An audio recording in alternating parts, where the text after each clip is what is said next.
S1 ini jangan lihat sekarang, tapi lihat proses puluhan tahun ke belakang. Nah, insya Allah ini juga akan menjadi penyemangat kami, Pak.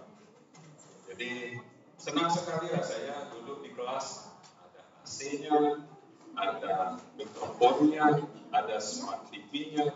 Saya rasa kalau saya berada di kelas seperti ini, 20 tahun lalu saya mungkin lebih pintar dari sekarang ya. Dulu saya dengan papan tulis hitam putih gitu kan, alhamdulillah bisa berproses dengan baik. Dan betul kata Pak Tokyo dan Pak Ibu lain, kayaknya kalau sudah sarana terpenuhi, waiting listnya panjang ya Pak. Ya, tidak perlu cari siswa, bahkan kita nolak-nolak gitu kan. Sebenarnya dilakukan oleh S1. Ada kelas sumber, ada kelas reguler, ada asrama. Nah ini Pak Aris ini sebenarnya sudah ngomong, Pak gimana kalau buat asrama? Saya ngomong Pak Aris nanti dulu ya. Kita ngurusin yang reguler dulu, tapi ternyata belum. Sepertinya kalau memang memungkinkan kita pikirkan lagi. Sebab kami ini berada di lingkungan kampus. Kebetulan kampus Wilprana itu sekarang posisinya banyak yang kosong.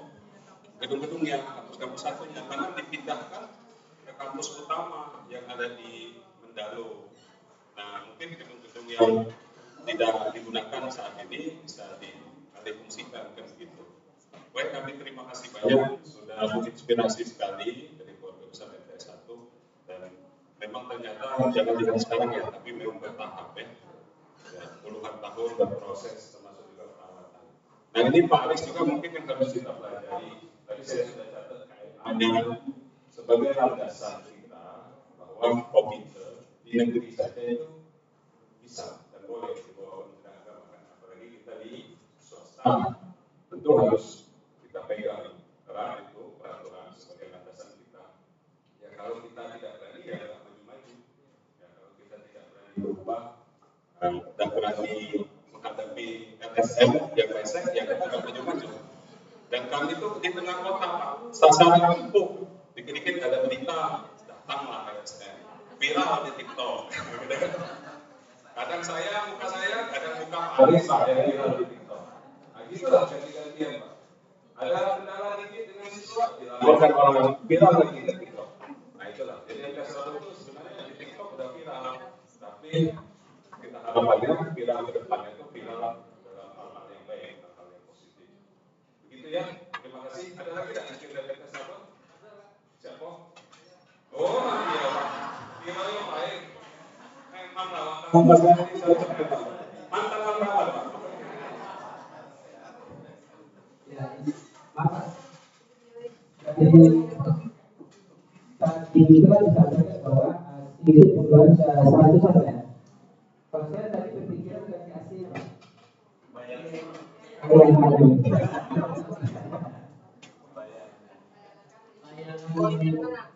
Ya, kalau ditapel oleh masyarakat saya tidak mungkin ya. Di bawah juga ada saja perprosesnya gitu.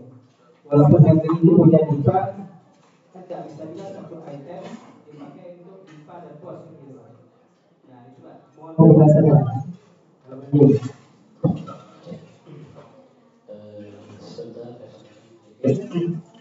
Untuk perawatan AC itu untuk yang seluruh kelas 34 itu kita bagi-bagi. Kalau untuk kelas itu kita tuh di awal itu untuk pendaftaran melalui komputer itu sudah ada untuk biaya token. Jadi 1 bulan itu bisa beli token itu 2 kali, sekali beli itu 500. Kalau nanti dirawat misalkan dia full ya itu kita 2 kali bisa 1 juta dalam 1 bulan. Berarti 1 bulan itu kalau 1 juta kali 34 juta. Dananya dari mana? Dari komputer. Komputer kalau bahasa kita bahasa itu SPP. Jadi SPP. Kita komputernya itu kalau yang hardware itu sekarang ini yang baru sekali 100.000 undangan untuk yang tidak dipaksa bulanan sebenarnya 100.000 dari 50 kemudian naik lagi naik paket sekarang ini mentok di angka 100.000 kegunaan selama hidup itu apa? Itu untuk perawatan token 1 bulan itu plus kemudian untuk wali kelas plus untuk dan lain-lainnya. Juga kemudian yang unggul itu juga sama. Kalau unggul misalnya ini unggul itu 1 bulan berapa? 1 bulan itu kurang lebih sekitar 250. Ya itu tadi untuk perawatan mesin. Kalau dana bos itu menanggung untuk biaya listriknya itu untuk uang kantor. Dikhususkan untuk kantor. Jadi kita ada beberapa bendahara, ada komite 3, kemudian ada pengurus 1. Jadi yang kantor-kantor itu plus AC-nya itu yang beli adalah dari dana bos. Kelas itu difokuskan dari komite. Jadi pembagian milah-milahnya seperti itu, Pak. Itu sudah mulai terbayang, Pak, ya, kira-kira ya. Nah, ada pun untuk biaya listrik dan kantor tadi itu pun dari dana bos. Jadi dan adapun ada secara lain adalah biaya-biaya yang tidak terikat. Jadi keluar contoh kami dulu pernah membangun musola. Alumni kita jadi staf khususnya gubernur secara pribadi.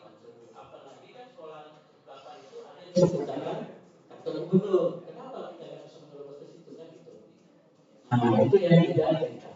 Maka nanti saya bilang kalau kepala ini kan baru 2 tahun, maka prosesnya itu yang perlu dihargai tadi. Tidak langsung semuanya ada.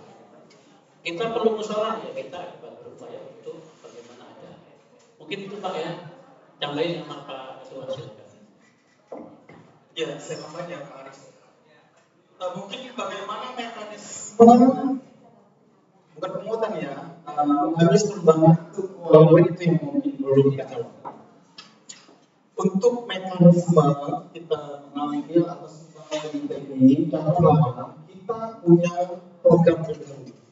Kita buat program sekian, nah kemudian kita undang komite, kami punya program seperti ini. Bagaimana kita musyawarahkan komite? Kalau sudah selesai dengan komite, baru dari komite mengundang wali murid. Dan disitulah terjadi bagaimana kita pakai program kita. Kemudian di situ ada persetujuan orang tua, sumbangan orang tua. Jadi kalau kita ambil sumbangan tidak, di situ ada negosiasi, di situ ada rapor program terlebih dahulu ke komite mengundang wali murid di situ. Sehingga kita ambil hasil listrik dan lain sebagainya. Seperti itu, Pak.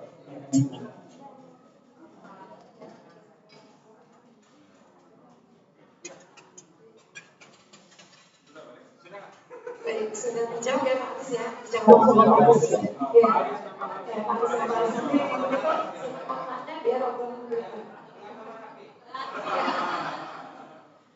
Baik, untuk sesi diskusi kita cukup sampai di sini. Lanjut ke acara berikutnya itu doa yang akan diimami oleh Ustaz Aris Mandar. Pada Ustaz Aris, dipersilakan.